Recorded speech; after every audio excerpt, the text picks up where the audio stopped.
कुशवाहा जी अब जनी कोड़ी जी, अरे दुआरे बारात लागल छोड़ी जी, करतानी रउआ से हाथ जोड़ी जी, अरे दुआरे बारात लागल छोड़ी जी।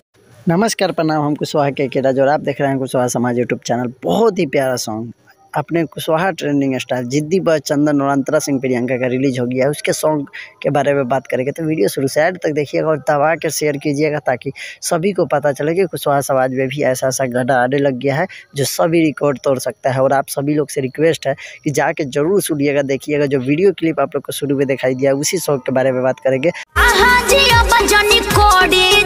अरे दुआरे बारात लागल छोड़ी जी, करतानी रउआ से हाथ जोड़ी जी, अरे दुआरे बारात लागल छोड़ी जी। जिद्दी बॉय चंदन ऑफिशियल यूट्यूब चैनल पर रिलीज हो चुका है और इस सॉन्ग को गाए हुए अंतरा सिंह प्रियंका और जिद्दी बॉय चंदन।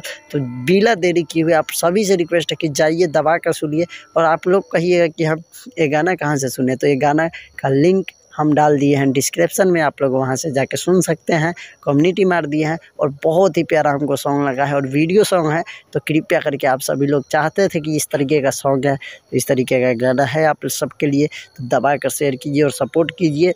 और ऐसे ही सपोर्ट बनाए रखिए और भी बड़े बड़े लेवल पे आएगा गाना। और अंतरा सिंह, शिल्पी राज और भी बड़े स्टार से भी उसके बारे में बताएंगे। तो दबा कर शेयर कर दीजिए इस वीडियो को और जाके कमेंट कीजिए 10-20 अगर सुन लिए हैं तो बताइए कमेंट में कि आप लोग को कैसा गाना लगा। धन्यवाद।